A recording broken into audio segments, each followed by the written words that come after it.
Hi, my name is Jason, and this is my blog called Living with CMT. I hope you enjoy. Afternoon, folks. It's Wednesday and it's 5:15. Well, 5:20. I've just got up from my afternoon sleep. I managed to get through yesterday without having one. Anyway, first things first, coming up, movie review for Fantastic Beasts 2, The Crimes of Grindelwald. Right. The Crimes of Grindelwald obviously is Fantastic Beasts 2. Now, we enjoyed the first one. It was really good. There was some fantastic special effects. There was lots of good humour in it. The story was nice and compact. It was good. This one is terrible. It really is terrible. I couldn't give it any more than 3 out of 10 if I tried. Now, it's called The Crimes of Grindelwald. He's in it for about 40 minutes out of the 2.5 hours, is Johnny Depp. It's going backwards and forwards between about 5 different stories. Nothing gets really explained.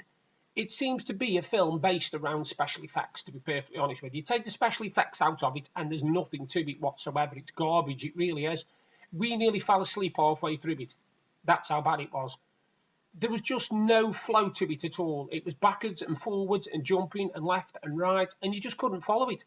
And in the end, I looked at Deb because I know Deb's a massive fan of Wizarding World, Harry Potter and all that. So I wanted to see what she thought of it. And she thought it was as bad as I did. So I'm glad of that in a way because mine could have just been biased, you know. But yeah, it's really, really bad. It's got a great cast, but nothing gets explained. I think what they've basically done, they've taken something that could have been put in 3 films and they're stretching it out to make 5 films when you don't need to. And they're doing it for the money. I'm sorry, but that's what they're doing it for. Now, with the Harry Potters, even though I haven't seen them, I've had it explained to me that each Harry Potter has got a conclusion. You know, it's all leading to the last one, but there is a film contained within each one. Basically, in the first one, obviously, you've got, I'm sorry, I know, not no particular order. You've got the Philosopher's Stone, Chamber of Azkaban, yeah, Prisoner of Azkaban, sorry, Chamber of Secrets, and all this kind of stuff, right? And you can see that there's a story in each one, and there's an ending to each one. These, it's like the best way to describe this film is the middle film out the Lord of the Rings trilogy. Pointless, really, pointless. Because if you notice, the middle film out of the Lord of the Rings is totally different than the rest of the films. You know, it's just totally, completely different to the others. Well, this film basically did not have to be made. And why it's called The Crimes of Grindelwald, I do not know. Because I think what it is, this is my opinion anyway, they know that when people watched the first one, they saw that Johnny Depp was playing Grindelwald at the end. So they thought the best way to get people to watch this film, call it The Crimes of Grindelwald, and then somebody will think that he's in it all the way through. And he isn't. He's in it for the first 5 minutes, he's in it for little bits in between, 5 minutes here, 5 minutes there, and then 15 minutes at the end, and that's it. That's your lot. That is the Grindelwald thing. It's basically trying to centre around a bloke trying to find out who his family is, basically, because he was sort of like an only child sort of thing, and his mother, I don't know. To be honest, like I say, it's completely convoluted, and I can't give it more than 3 out of 10. I'm sorry, but Fantastic Beasts 2, 3 out of 10. Now, you remember me telling you Monday night we didn't have our meal? Well, yesterday we did have the meal. Deb cooked us some lovely, I'll go through the courses. The first course was couscous stuffed mushrooms, basically mushrooms stuffed with couscous and garlic and onion and topped with mozzarella cheese. One of them was the starter. The main course, I had chicken korma and some poppadoms, homemade korma. Deb completely made it from scratch. She had vegetable korma, obviously, with her being a vegetarian. And then halfway through the film, to keep us awake, because I was literally falling asleep, we had some, I don't know whether you've heard of these, they're called goo, G-U, and they do little pot dessert things, little chilled pot desserts. Now, they do various flavours. We've had the Zillionaire's cheesecake before now, and I think my mum's had the key lime pie and all sorts. And the weird coincidence was on Monday when we were doing the shopping, I happened to notice that they had Goo York cheesecake.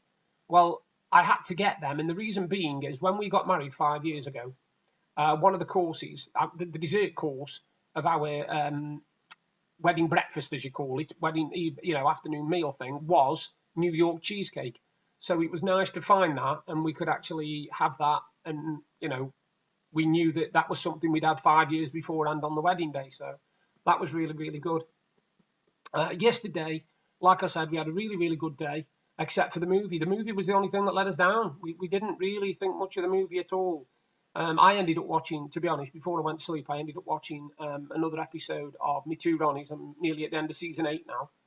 And that was more entertaining, to be honest with you. And that was made 40 years ago. So, yeah.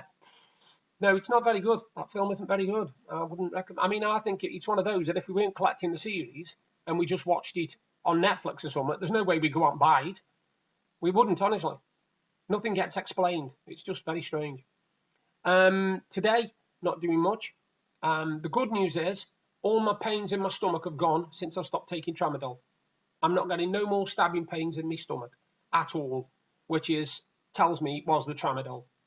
Anyway, I've come off them. I bought myself off them because I was told, Deb found out on the internet that if you get stabbing pains, you're supposed to come off them, basically. Do not keep taking them if you're getting stabbing pains in your stomach. I did something today which I haven't done for a long time, actually. I was just standing by the cupboard when all of a sudden my stomach decided to empty its contents. And it hasn't done that for a long time. Now, it wasn't the food. What it is a long time ago, I used to suffer with really, really bad acid, which is why they put me on omeprazole and also why I have my Actimel drinks. And to be perfectly honest with you, I think something happened, and I don't know what it was, but something gave me really, really bad acid, and my stomach couldn't take it. And so I ended up being sick, shall we say. So that was what happened this morning. Anyway, this afternoon, I thought I could get away with not having a sleep, because I didn't have one yesterday. I was determined to stay awake all through the day so that we could have a fantastic day, me and Deb. Because, like I said before in my video, we couldn't on Monday. We were just too tired. We really were by the time we got back from shopping. And I'd had a sleep. It was gone 6, 7 o'clock, 8 o'clock. And you can't have a 3-course meal at that time of night and still out to, especially when you've got medical problems as well. So, anyway, yeah, yesterday was great. It really was good. And the only thing I say, that let us down was the movie, to be honest with you. We don't know what we're doing tonight yet. Not sure if I'm watching a movie or what. I don't know. I might actually play some of my other Lego game. Lego hero villain. I'll put my teeth in. Lego DC super villains. Couldn't even say it again. The good news is last night I started writing again. I did some more of my second novel, which I lost. I told you I lost.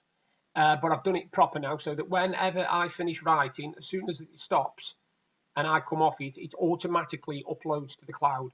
So I've now got a backup of all my stuff. Because I've got some ideas for poems in my head as well, some new ideas for poems which I'll be writing, because I've lost all my ones from 2019. I've lost them all. I've got to go through my vlogs basically and try and transcribe them, because I haven't got them written down anywhere, so I need to get that done at some point. That's going to take about half a day. Also, the poem I wrote for my mum for her 70th birthday, I've got to get that back again, because I haven't got that no more either, which is a bit of a pain in the backside. Anyway, I won't be making that mistake again. And thank you, Microsoft. I owe you one big time. Like I say, it's not a bad day. It's quite blue sky, quite, not bad. But it's cold. It's really cold.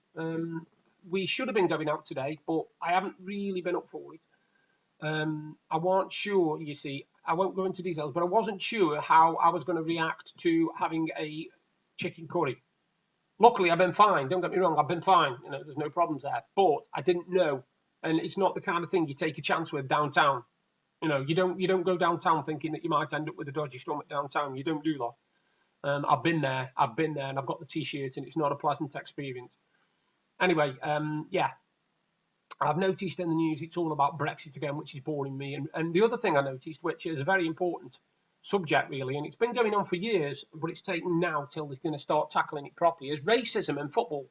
Now, I'm sorry, but you encounter racism in every part of life, right? If somebody wants to be racist, they'll be racist. Now, I'm not talking racist as in racist comedies that people laugh at. I'm talking downright offensive racism. You discriminate against a person's colour or race or ethnicity, whatever you want to call it, and you are low, in my opinion. I mean, people who call each other be this and and all this sort of stuff. I don't like all that sort of stuff. I don't use that kind of derogatory terms. When I lived in Cobridge, Cobridge, is a place in Stoke-on-Trent that is 81. Well, it used to be 81% Asian population. And I formed a football team down there called Cobridge Grange Park Rangers, basically, Cobridge Rangers. And what I did, I got people from all different races and colours and all sorts. We had a couple of Asian gentlemen, we had a couple of Turkish gentlemen, we had a couple of Pakistani gentlemen, we had a team Englishmen, you know, we had everybody. You know, we had a Scots lad there and everything, and it was a really, really good football team. And none of them were racist to each other. You know, that was living proof that you don't have to be one colour in order to get on with each other. We got on absolutely fantastic. We created a brilliant atmosphere. Everybody had a laugh. Nobody insulted anybody. And if they did start getting racist, then I'd have chucked them off the team straight away, because I don't abide with it. I don't abide with racism. But then again, I will say this as an argument. I don't abide with racism coming back at me either. Because despite what people think, racism works both ways. You know, I could go out and insult a coloured gentleman and everybody goes mental. But sometimes that coloured gentleman could insult me and he's just standing up for his rights. Now, I don't believe that. I don't believe that for a minute. I think if you're racist, mate. Job done. A racist comment can be white to black, black to white, white to, you know, another nationality, like, I don't know, English to Scottish or whatever. I don't know, if you want to be like that. But again, you're looking at a very thin line. And they're never going to be able to stamp out racism in football. Like they're never going to be able to stamp racism out in society. There will always be somebody who wants to be racist. You know, I mean, it started, this hasn't, you know, it isn't a new thing. It isn't something that this generation suddenly come up with. There's been racism for absolutely, well, centuries probably. Centuries, since time immemorial, since people first saw different colours of people. There's been derogatory comments, I would have thought. So we're not going to stop it overnight, and I don't think we'll ever stop it full stop. But it needs to be curbed a bit, because it is getting out of hand now. You know, it's getting out of hand. That's my opinion anyway. Yeah, on that note, I'm going to love and leave you at 8:30, and I should have a new poem for you tomorrow, because I've got one in my head now, and I'm just about to write it down. So you all take care. Hope you have a fantastic Wednesday, and I'll speak to you soon. Bye for now. Hi, I hope you enjoyed the vlog, and if you did, please give me a thumbs up and a like. Thank you very much. And if you like what you saw, you can subscribe by clicking there. And if you want to see what I did yesterday, you've just got to click up there. Bye for now.